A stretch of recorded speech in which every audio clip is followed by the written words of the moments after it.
ಮನ್ರೇಗಾ ಕಾನೂನನ್ನು ಮತ್ತೆ ಪುನರ್ಸ್ಥಾಪನೆ ಮಾಡಬೇಕು ಅಂತಕ್ಕಂಥದ್ದು ನಮ್ಮ ಉದ್ದೇಶ. ಕೇಂದ್ರ ಸರ್ಕಾರ 60% ಕೊಡೋದು, ರಾಜ್ಯ ಸರ್ಕಾರ 40% ಕೊಡೋದು. ಮೊದಲು ಇರಲಿಲ್ಲ. ಎಲ್ಲ ಇದು ಮನಮೋಹನ್ ಸಿಂಗ್ರವರು ಪ್ರಧಾನಮಂತ್ರಿ ಆಗಿದ್ದಾಗ ಮಾಡಿದ್ದು 20 ವರ್ಷಗಳ ಹಿಂದೆ. ಈ ಸಮಾರಂಭದಲ್ಲಿ ಪ್ರಮುಖವಾಗಿ ಅಂಬಾ ಮಠದ ಅಂಬಾದೇವಿಯ ಜಾತ್ರಾ ಮಹೋತ್ಸವ ಇದೆ.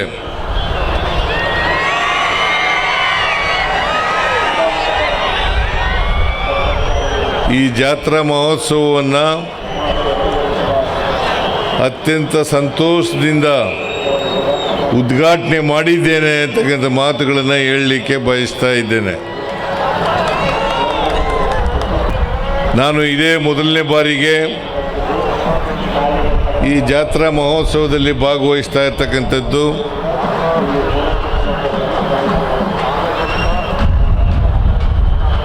ಅಂಬಾದೇವಿಯ ದರ್ಶನವನ್ನು ಕೂಡ ಪಡೆದಿದ್ದೇನೆ.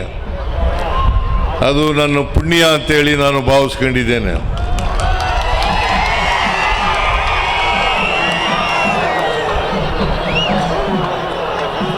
ಈ ಜಾತ್ರೆ ಇಷ್ಟೊಂದು ಜನ ಸೇರ್ತಾರೆ ಅಂತಕ್ಕಂಥದ್ದು ನನಗೆ ಕಲ್ಪನೆ ಇರಲಿಲ್ಲ. ಭಾಳ ಜನ ಸೇರಿದ್ದೀರಿ.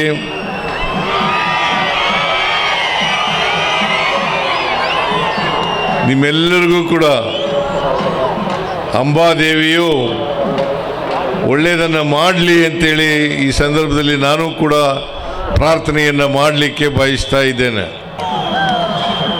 ಜೊತೆಗೆ ಇವತ್ತು 14 ಬಸ್ಸುಗಳನ್ನು ಅರುಣ್ ಕುಮಾರ್ ಇಲ್ಲೇ ಇದ್ದಾರೆ, ಅಧ್ಯಕ್ಷರು ರಾಮಲಿಂಗ ರೆಡ್ಡಿ ಅವರು ಅದನ್ನು ಉದ್ಘಾಟನೆ ಮಾಡಿದ್ದಾರೆ. 14 ಬಸ್ಸುಗಳು. ಅವು ಯಾರ್ಯಾರು ವಿದ್ಯಾರ್ಥಿಗಳಿದ್ದಾರೆ ಅವರಿಗೆ ಕರ್ಕೊಂಡು ಹೋಗ್ತಕ್ಕಂಥ ವ್ಯವಸ್ಥೆಯನ್ನು ಮಾಡ್ತಕ್ಕಂಥದ್ದನ್ನು ಬಾದಲ್ಲಿ ಹಂಪನಗೌಡ ಅವರು ಮಾಡಿದ್ದಾರೆ ಅಂತಕ್ಕಂಥ ಮಾತುಗಳನ್ನು ಈ ಸಂದರ್ಭದಲ್ಲಿ ಹೇಳಲಿಕ್ಕೆ ಬಯಸ್ತಾ ಇದ್ದೇನೆ. ನಾನು ಹಂಪನಗೌಡ ಬಾದರ್ಲಿ ಅವರಿಗೆ ವಿದ್ಯಾರ್ಥಿಗಳ ಪರವಾಗಿ ಅಭಿನಂದನೆಗಳನ್ನು ಸಲ್ಲಿಸಲಿಕ್ಕೆ ಬಯಸ್ತಾ ಇದ್ದೇನೆ.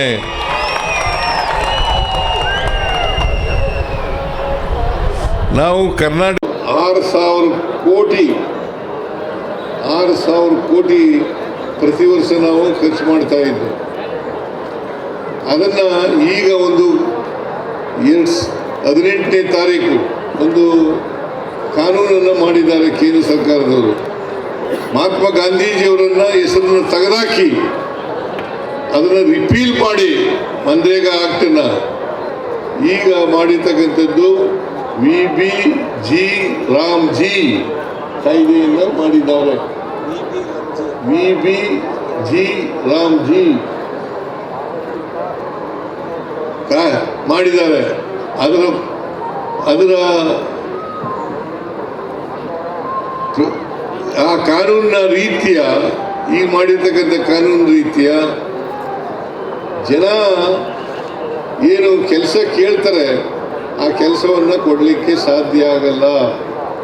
ಮತ್ತು ಬಡವರು, ಮಹಿಳೆಯರು, ದಲಿತರು, ಆಮೇಲೆ ಸಣ್ಣ ರೈತರು ಇವ್ರಿಗೆ ತೊಂದರೆ ಆಗ್ತಕ್ಕಂಥ ಕಾನೂನನ್ನು ಮಾಡಿದ್ದಾರೆ. ನಾವು ಇದನ್ನು ತೀವ್ರವಾಗಿ ವಿರೋಧ ಮಾಡಲಿಕ್ಕೆ ನಮ್ಮ ಪಕ್ಷ ಮತ್ತು ನಮ್ಮ ಜೊತೆಲಿ ಇರ್ತಕ್ಕಂಥ ಇತರ ಎಲ್ಲ ಪಕ್ಷಗಳು ಜೊತೆ ಸೇರಿ ಇದನ್ನು ವಿರೋಧ ಮಾಡ್ತಕ್ಕಂಥ ಕೆಲಸವನ್ನು ಮಾಡ್ತೇವೆ. ನಮ್ಮ ಉದ್ದೇಶ ಈ ಕಾನೂನನ್ನು VBG ರಾಮ್ಜಿ ಕಾನೂನನ್ನು ರದ್ದು ಮಾಡಬೇಕು. ಮನ್ರೇಗಾ ಕಾನೂನನ್ನು ಮತ್ತೆ ಪುನರ್ಸ್ಥಾಪನೆ ಮಾಡಬೇಕು ಅಂತಕ್ಕಂಥದ್ದು ನಮ್ಮ ಉದ್ದೇಶ. ಇದಕ್ಕೆ ಯಾಕಂತಂದರೆ ಈಗ ಸ್ವರೂಪನೇ ಬದಲಾವಣೆ ಮಾಡಿಬಿಟ್ಟಿದ್ದಾರೆ. ಆ ಕಾನೂನಿನ ಸ್ವರೂಪನೇ ಬದಲಾವಣೆ ಮಾಡಿಬಿಟ್ಟಿದ್ದಾರೆ. ಈಗ ಕೇಂದ್ರ ಸರ್ಕಾರ 60% ಕೊಡೋದು, ರಾಜ್ಯ ಸರ್ಕಾರ 40% ಕೊಡೋದು. ಮೊದಲು ಇರಲಿಲ್ಲ. ಎಲ್ಲ ಇದು ಮನಮೋಹನ್ ಸಿಂಗ್ರವರು ಪ್ರಧಾನಮಂತ್ರಿ ಆಗಿದ್ದಾಗ ಮಾಡಿದ್ದು 20 ವರ್ಷಗಳ ಹಿಂದೆ. 20 ವರ್ಷಗಳ ನಂತರ ನರೇಂದ್ರ ಮೋದಿಯವರು ಅದರ ಮಹಾತ್ಮ ಗಾಂಧೀಜಿಯವರ ಹೆಸರನ್ನು ತೆಗೆದಾಕಿ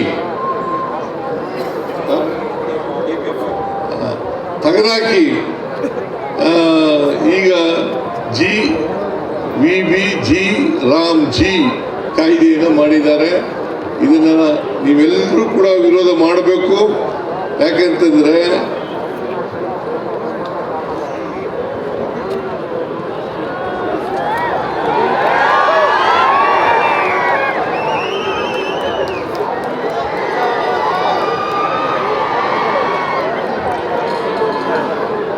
ವಿರೋಧ ಮಾಡಬೇಕು ಅಂತೇಳಿ ನಿಮ್ಮೆಲ್ಲರೂ ಮನವಿ ಮಾಡಿ ನಿಮಗೆಲ್ಲ ನಮಸ್ಕಾರ ಮಾಡಿ ನನ್ನ ಮಾತುಗಳನ್ನು ಮುಗಿಸ್ತೇನೆ.